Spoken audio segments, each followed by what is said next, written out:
Hello student, मैं सुषमा राजपूत आपको class 8 में सब्जेक्ट साइंस जिसमें आज हम पढ़ेंगे चैप्टर नंबर 4 पदार्थ, धातु और अधातु।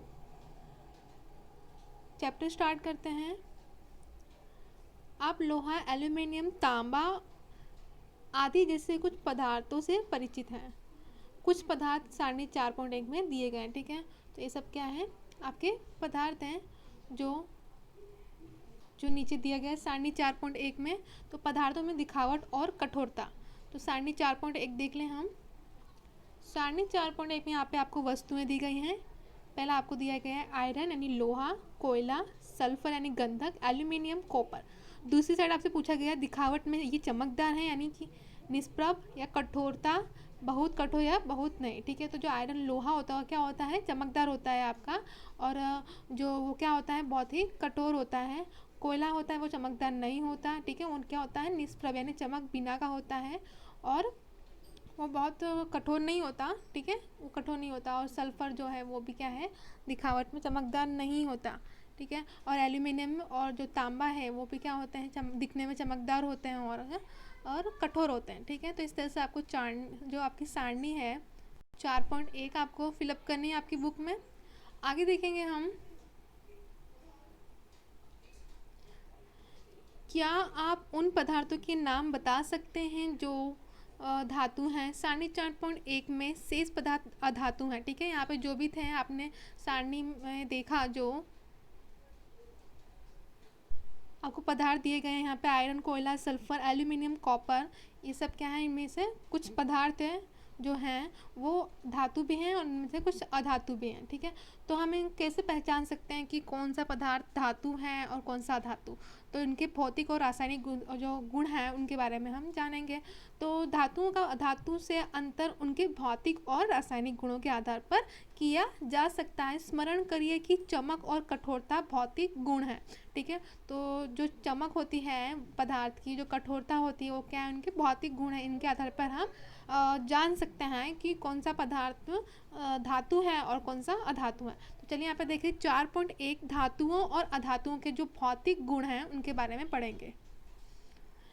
क्या आपने लोहार को लोहे के टुकड़े अथवा लोहे से निर्मित वस्तु जैसे फावड़ा, बेलचा, कुल्हाड़ी आदि को पीटते हुए देखा है, ठीक है। तो आपने देखा होगा ये सभी वस्तुओं को, जो लोहार है वो क्या करता है, लोहे के टुकड़े अथवा तो लोहे की निर्मित वस्तुएं जो होती हैं उनको पीटते हुए देखा होगा। क्या इन वस्तुओं को पीटने पर आप इनके आकार में कोई परिवर्तन पाते हैं। क्या कोयले के टुकड़े को पीटने पर भी वैसे ही परिवर्तन अपेक्षा करते हैं। आइए जानें, ठीक है। यहाँ पे क्रियाकलाप दिया गया है आपको, ठीक है। तो यहाँ पे क्रियाकलाप में एक लोहे की कील दी गई है जिसको हथौड़े से पीटने पर क्या होता है, वो एक सीट में परिवर्तित होती है, पतली चादर में परिवर्तित होती है, ठीक है। तो यहाँ पे देखिए नीचे यहाँ पे सारणी 4.2 पदार्थों का आघात वर्धनीयता, इसके बारे में जानने के लिए पहले हम यहाँ पे आगे देख लेते हैं। आपने देखा कि लोहे की जो कील होती है, एल्यूमिनियम के तार को पीटने पर उनका आकार क्या होता है, परिवर्तित होता है। जो लोहे की कील है या एल्यूमिनियम का तार है, आप उसको हथौड़े से, ठीक है, पीटोगे तो क्या होगा, उसका जो आकार होता है क्या है, परिवर्तित होता है। यदि उनके अधिक शक्ति से पीटा जाए तो उन्हें सीट में परिवर्तित किया जा सकता है। यदि आप जो हथौड़ा है उसको अधिक बल से, अधिक शक्ति से आप पीटोगे तो एक पतली सीट के रूप में आप क्या कर सकते हो, उन्हें परिवर्तित कर सकते हो। आप संभवतः मिठाइयों को सजाने के लिए उपयोग में लाए जाने वाली जो चांदी के वर्क से भी परिचित होंगे, ठीक है। तो आपने देखा होगा कि जो खाने की वस्तुएं होती हैं, मिठाई के ऊपर देखा होगा जो है ना, चांदी की परत लगी होती है। तो आप एल्यूमिनियम पन्नी यानी पर्णिका द्वारा खाद्य सामग्री को लपेटने के उपयोग से भी अवश्य परिचित होंगे। धातुओं को जिसके कारण उन्हें पीट कर सीट में परिवर्तित किया जा सकता है वो क्या कहलाता है, आघात वर्धनीयता कहलाता है, ठीक है। तो धातु का जो गुण जिसके कारण उन्हें सीट में पीट कर सीट में परिवर्तित किया जाता है वो क्या कहलाता है, आपका आघात वर्धनीयता।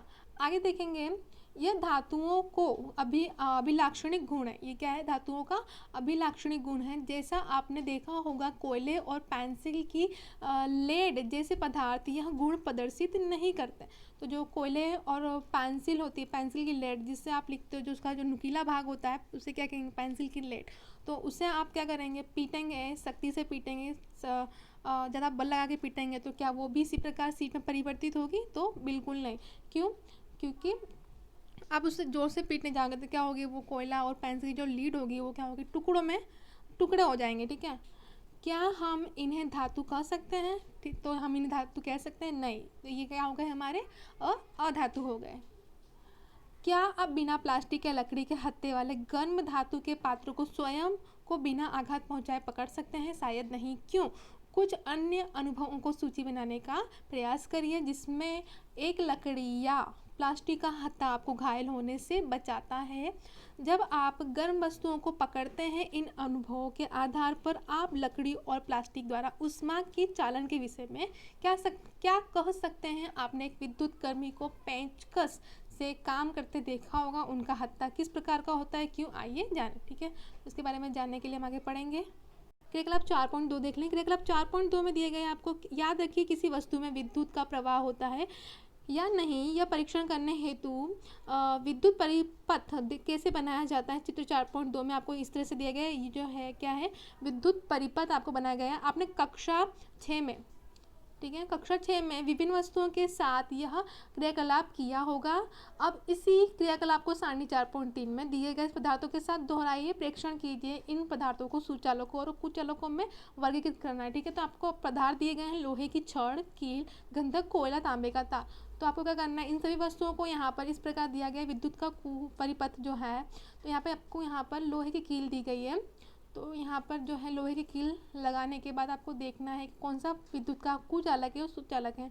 ठीक है। तो आपको जानने का प्रयास करना है, एक के बाद एक सभी वस्तुओं को लेना है और इस तरह से क्या करना है? आपको ये प्रयोग करना है। चलिए आगे देखते हैं। आपने पाया कि जो लोहे की छड़ है, कील है, तांबा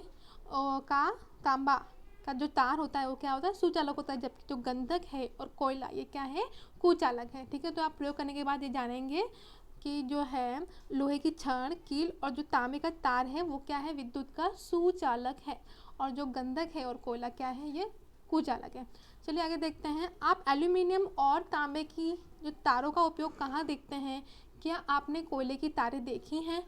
निश्चित रूप से नहीं। ठीक है। तो आपने कोयले की तार जो है वो निश्चित रूप से आपने कभी देखी नहीं होगी। धातुओं की वह गुण जिससे उन्हें खींचकर तारों में परिवर्तित किया जा सकता है वो क्या कहलाता है? तन्यता। जो धातुओं का वह गुण, उन्हें जो खींचकर, ठीक है, खींचकर क्या किया जाता है? तारों में परिवर्तित किया जाता है।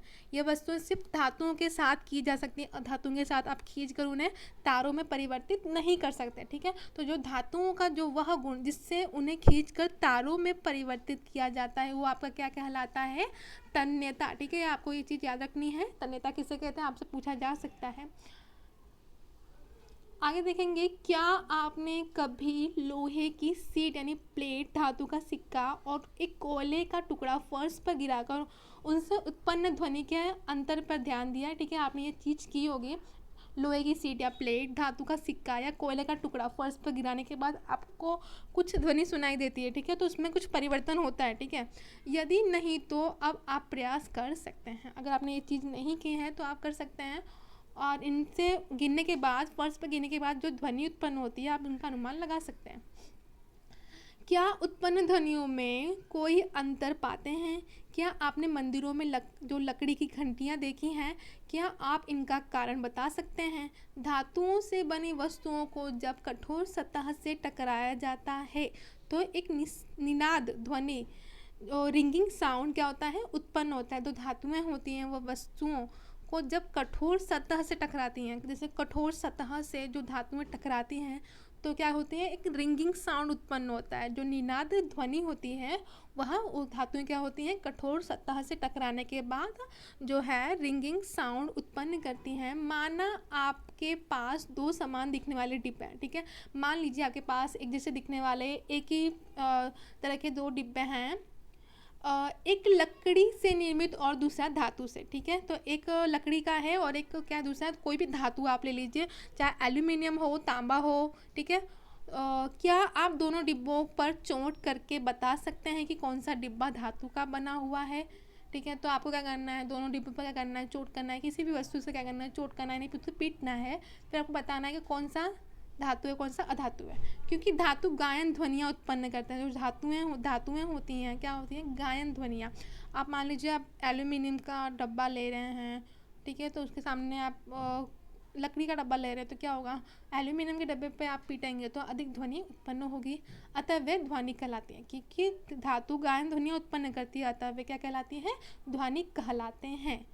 धातुओं के अलावा अन्य पदार्थ ध्वनिक नहीं होते, और धातु के जो अलावा हैं जो भी पदार्थ हैं वो क्या होते हैं, ध्वनिक नहीं होते हैं। उक्त क्रियाकलाप करने के पश्चात हम कह सकते हैं कि कुछ पदार्थ कठोर, चमकीले, आघातवर्ध, तन्य, ध्वनिक, उष्मा तथा विद्युत के सुचालक होते हैं, ठीक है। पदार्थ जिससे सामान्यतः ये गुण होते हैं धातु कहलाते हैं। ये सभी गुण जिसमें होते हैं ये सामान्य गुण हैं इनके, ठीक है। धातु के जो सामान्य गुण हैं वो क्या कहलाते हैं, धातु कहलाते हैं, जिनमें कठोर, चमकीला, आघातवर्धन्य, ध्वनिक और उष्मा तथा विद्युत के सुचालक होते हैं। धातु के उदाहरण देखिए, यहाँ पे आपको धातु के उदाहरण दिए गए, iron, copper, aluminium, calcium, magnesium इत्यादि क्या है, आपके धातुओं के उदाहरण हैं। अब आगे देखेंगे, इसके विपरीत कोयला और सल्फर जैसे पदार्थ नर्म हैं तथा दिखने में मलिन यानी चमक बिना के ये हथौड़े की हल्की चोट से क्या होते हैं, टूट के चूर हो जाते हैं, ठीक है। आपने देखा होगा सभी वस्तुओं को आप जो हैं कोयला हो गया, सल्फर हो गया, ये सब क्या है, नरम पदार्थ हैं। आप इन्हें हथौड़े की हल्की से चोट देंगे तो भी क्या होंगे, ये टूट कर चूर हो जाएंगे, ध्वनिक भी नहीं है और उष्मा तथा विद्युत के कुचालक हैं। ये पदार्थ क्या कहलाएंगे, आपके अधातु कहलाएंगे। इस तरह से आप क्या है, धातु और अधातु में फ़र्क बता सकते हैं, जान सकते हैं कि कौन सी पदार्थ जो है आपका धातु है, कौन सा अधातु है। यहाँ पे देखिए अधातु के उदाहरण दिए गए हैं, सल्फर, कार्बन, ऑक्सीजन, फॉस्फोरस इत्यादि, ये सब क्या है, अधातु पदार्थ के उदाहरण हैं। सोडियम और पोटेशियम धातु नरम होते हैं और इन्हें चाकू से काटा जा सकता है। मरकरी यानी जो पारा होता है केवल ऐसा धातु है जो कमरे के तापमान पर द्रव्य अवस्था में पाया जाता है, यह अपवाद है। अब 4.2 देखेंगे, 4.2 में देखिए धातु और अधातुओं के रासायनिक गुण। अब रासायनिक गुण में देख लिए, ए दिया गया आपको यहाँ पर, ऑक्सीजन से अभिक्रिया। आप आयरन से जंग लगने की परिघटना से परिचित हैं, जंग बनने की अभिक्रिया का स्मरण करिए। आपने कक्षा 7 में मैग्नीशियम रिबन के वायु का जो दहन का क्रियाकलाप है किया है। आपने सीखा था कि दोनों प्रक्रियाओं में ऑक्साइड बनते हैं, आयरन और मैग्नीशियम की ऑक्सीजन के साथ निम्नलिखित अभिक्रिया को पूरा करिए, ठीक है। तो यहाँ पे देखिए आपको अभिक्रिया दी गई है, यहाँ पे आयरन प्लस ऑक्सीजन प्लस जल, ठीक है, और magnesium plus oxygen, iron oxygen के साथ क्या करता है, Fe ऑक्सीजन यानी O2, जल H2O के साथ अभिक्रिया करता है। तो आपको क्या बनता है यहाँ पे आपका आयरन ऑक्साइड, और यहाँ पे मैग्नीशियम यानी Mg प्लस ऑक्सीजन के साथ अभिक्रिया करने के बाद मैग्नीशियम ऑक्साइड बनता है, ठीक है। आगे देखेंगे क्रियाकलाप 4.2, क्रियाकलाप आपको देख लेना है, 4.3 देखना है यहाँ पे। आइए आयरन, ऑक्सीजन और जल की अभिक्रिया के परिणाम स्वरूप बने जंग की प्रकृति की जांच करिए। लगभग 1 चम्मच जंग को इकट्ठा करिए और उसे बहुत थोड़े जल में घोलिए। आप पाएंगे कि वह जल में निलंबन के रूप में रहता है। लटकन को अच्छी तरह हिलाइए। विलयन का परीक्षण क्रमशः लाल और नीले लिटमस पत्रों से करिए। चित्र 4.3 में आपको दिया गया, इस तरह से आपको ये क्या करना है, विलयन का परीक्षण करना है, वो अम्लीय है या क्षारीय है आपको बताना है, ठीक है। आगे देखेंगे, क्या कॉपर में भी जंग लगता है। मैंने कॉपरों के बर्तन की सतह पर हरा बर्तन जो पदार्थ है जमा हुआ देखा। चलिए आइए इसके बारे में जानें। जब कॉपर के बर्तन को लंबे समय तक नर्म वायु नर्म वायु में खुला रखा जाता है तो उस पर एक हल्की हरी परत जम जाती है। ठीक है, तो जो कॉपर के बर्तन होते हैं उसको लंबे समय तक नम वायु में खुला रखा जाए तो क्या होता है, उस पर हल्की हरे रंग की परत जम जाती है। यह हरा पदार्थ कॉपर हाइड्रोक्साइड यानी CuOH2 और कॉपर कार्बोनेट यानी CuCO3 का मिश्रण है। अभिक्रिया आपको दी गई है, अभिक्रिया निम्नलिखित है यहाँ पे 2Cu2 plus 2Cu plus H2O plus CO2 plus O2 का जो है अभिक्रिया करने के बाद CuOH2 प्लस CuCO3 हमें क्या बोलता है प्राप्त होता है। CuHO2 यानी आपका जो है कॉपर हाइड्रोक्साइड और CuCO3 आपका जो कॉपर कार्बोनेट का मिश्रण आपको इस अभिक्रिया के बाद प्राप्त होता है। आगे देखेंगे अब मैग्नीशियम रिबन के दहन के क्रियाकलाप का स्मरण करिए। मैग्नीशियम रिबन का दहन करने पर प्राप्त राख को जल में घोलकर उसकी अम्लीय क्षारीय प्रकृति जानने हेतु विलयन का परीक्षण करते हैं। विलयन अम्लीय है या क्षारीय, आप इसको किस प्रकार सुनिश्चित करेंगे? चलिए आगे देखते हैं। आपने प्रेक्षण किया होगा कि लाल लिटमस नीला हो जाता है। ठीक है, तो जो लाल ये प्रेक्षण करने के बाद विलीनों का प्रेक्षण करने के बाद आप देखेंगे कि जो लाल लिटमस पेपर है वो नीला हो जाता है, इसलिए मैग्नीशियम ऑक्साइड की प्रकृति जो है क्या है, क्षारीय है। सामान्यतः ध्वनिक ऑक्साइड क्षारीय प्रकृति के होते हैं। आइए अब अधातुओं की ऑक्सीजन के साथ अभिक्रिया करते हैं। अब क्या करना है आपको, अधातुओं का ऑक्सीजन के साथ अभिक्रिया करना है। क्रियाकलाप 4.4 दिए गए आपको, शिक्षक द्वारा कक्षा में प्रदर्शित किए जाए। ठीक है, ये आपको क्रियाकलाप दिया गया है।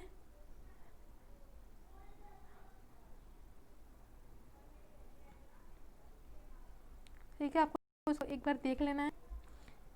ये क्रियाकलाप करने के बाद आपका परीक्षण आपको नोट करना है यहाँ पर। आगे देखेंगे आप सल्फर और ऑक्सीजन की अभिक्रिया में बनने वाले उत्पाद का नाम सल्फर डाइऑक्साइड गैस है। जब सल्फर डाइऑक्साइड को जल में विलय करते हैं तो सल्फ्यूरिक अम्ल क्या होता है, प्राप्त होता है। जब सल्फर डाइऑक्साइड को जल में विलय करेंगे तो आपको सल्फ्यूरस अम्ल है वो आपको प्राप्त होगा। अभिक्रिया निम्न प्रकार से दी गई है। यहाँ पे देखिए जो सल्फर डाइऑक्साइड यानी SO2 दिया गया है आपको जल के साथ मिलने के बाद, H2O जल के मिलने के बाद आपको क्या बनता है यहाँ पे आपका सल्फ्यूरस अम्ल। ठीक है, SO2 प्लस H2O आपका क्या मिलेगा, आपको क्या प्राप्त होगा, H2SO3। ठीक है, समझ में आ गया होगा आपको। आगे देखेंगे जो सल्फ्यूरस अम्ल है नीले लिटमस पत्र को लाल कर देता है। सामान्य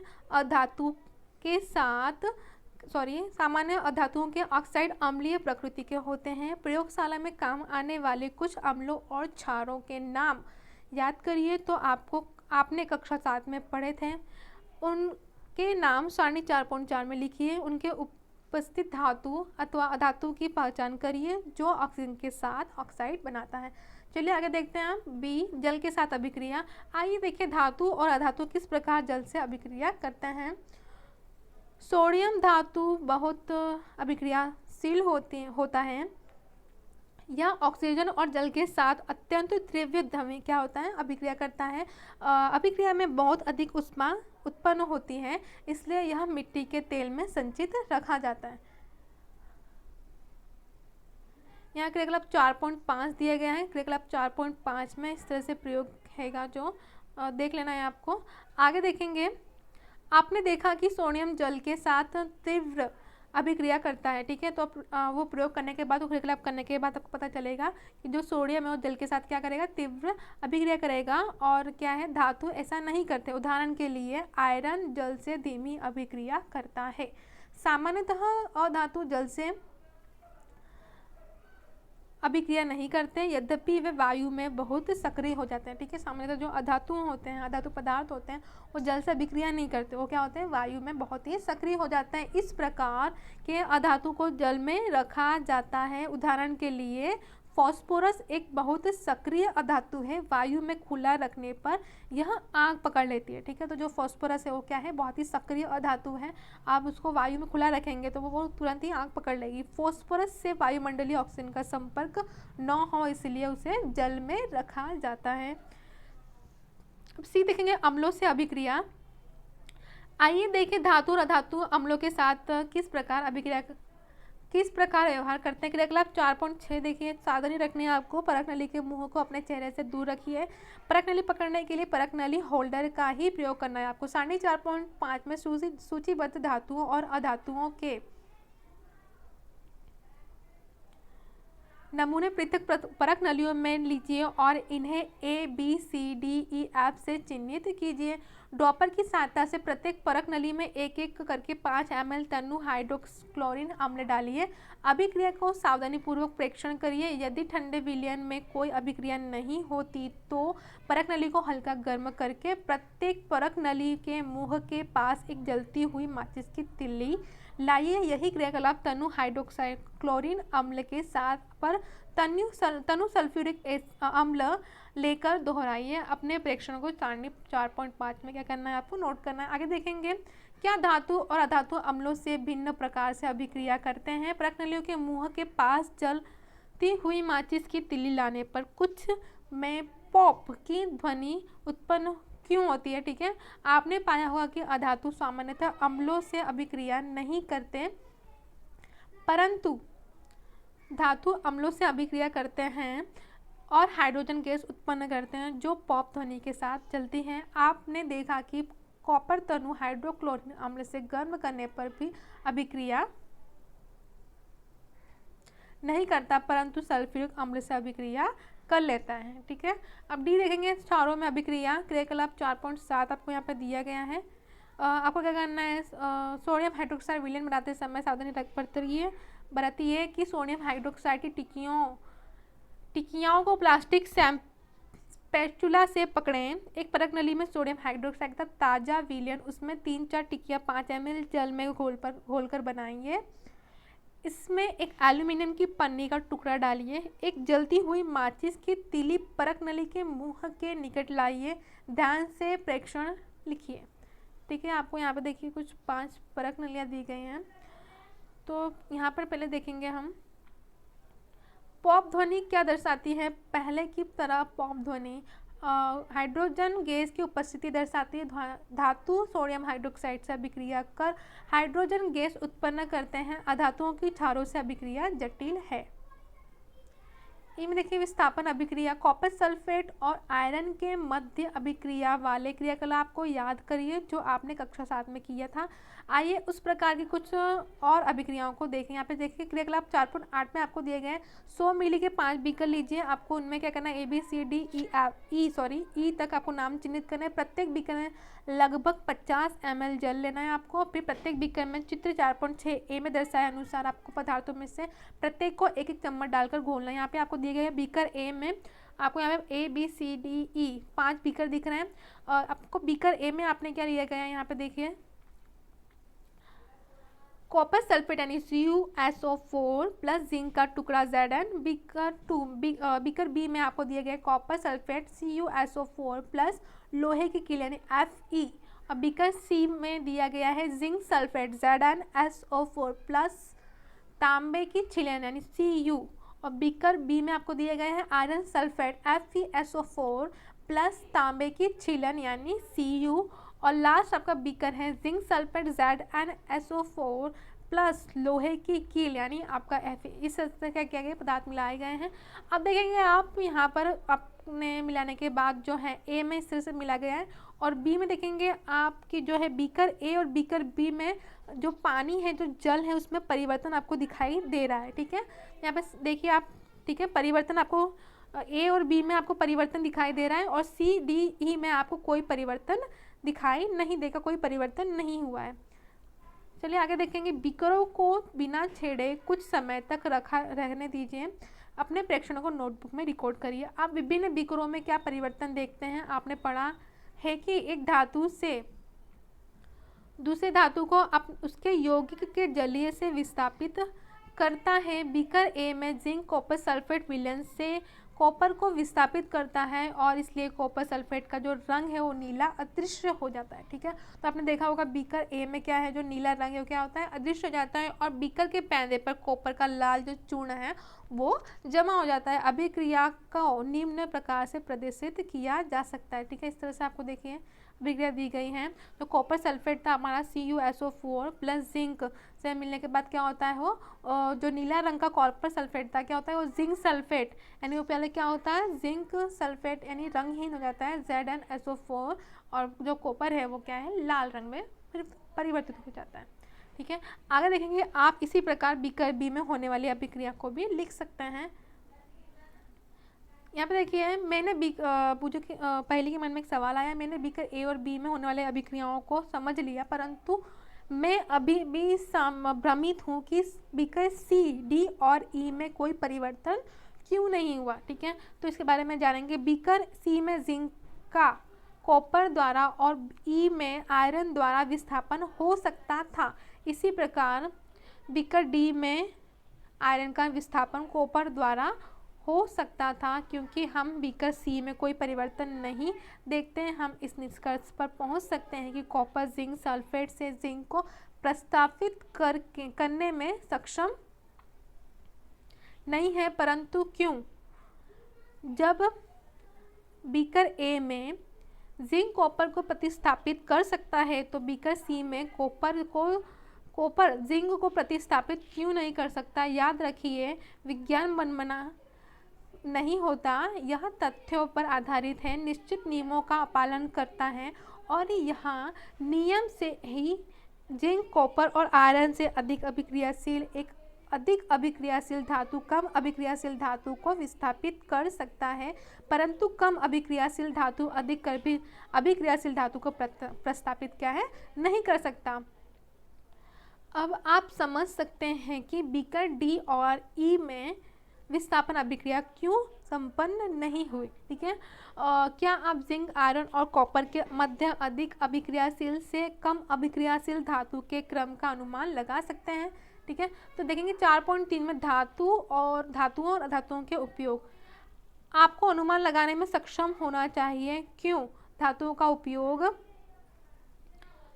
उपयोग मशीनों, मोटर गाड़ियाँ, वायुयान, रेलगाड़ियों, उपग्रह, औद्योगिक सामान, खाना बनाने के पात्र, जल बॉयलर आदि के निर्माण में किया जाता है।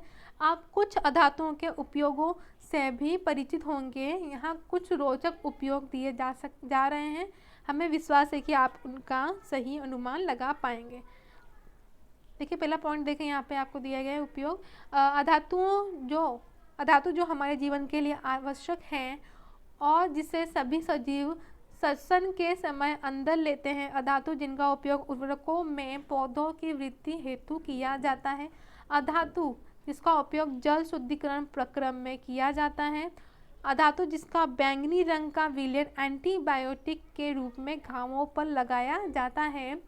पटाखों में प्रयुक्त होने वाले अधातु, आप अपने अनुभव से धातुओं और अधातुओं के कुछ और उपयोग जोड़ सकते हैं। ठीक है, यहाँ पे हमारा चैप्टर कंप्लीट होता है। ये आपको देख लीजिए जरा। आपने कक्षा 7 में सीखा है कि रासायनिक अभिक्रियाओं में नए पदार्थ बनते हैं। ये पदार्थ उन पदार्थों से भिन्न होते हैं जिनमें अभिक्रिया होती है।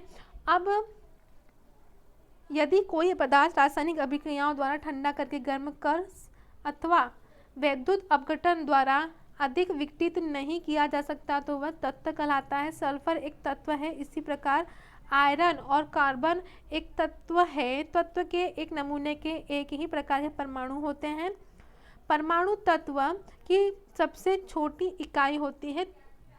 तत्व के भौतिक परिवर्तनों में तत्व के परमाणु अप्रभावित रहते हैं। उदाहरण के लिए द्रव्य सल्फर का परमाणु पूर्ण रूप से ठोस अथवा वाष्प सल्फर के परमाणुओं के समान होता है। यद्यपि ब्रह्मांड में पदार्थों की असंख्य किस्में हैं, इन्हें बनाने वाले तत्वों की संख्या सीमित है। प्राकृतिक रूप से पाए जाने वाले तत्वों की संख्या 94 यानी 94 से अधिक नहीं है। धातुओं और अधातुओं के रूप में तत्वों का एक महत्वपूर्ण वर्गीकरण है। अधिकांश तत्व धातु हैं, शेष तत्व या तो अधातु या उपधातु, धातु अधातु दोनों के गुण रखते हैं। ठीक है, बाकी यहाँ पे होमवर्क में अभ्यास के जो प्रश्न उत्तर हैं आपको करने हैं। यहाँ पे आपको टोटल अभ्यास के 1 से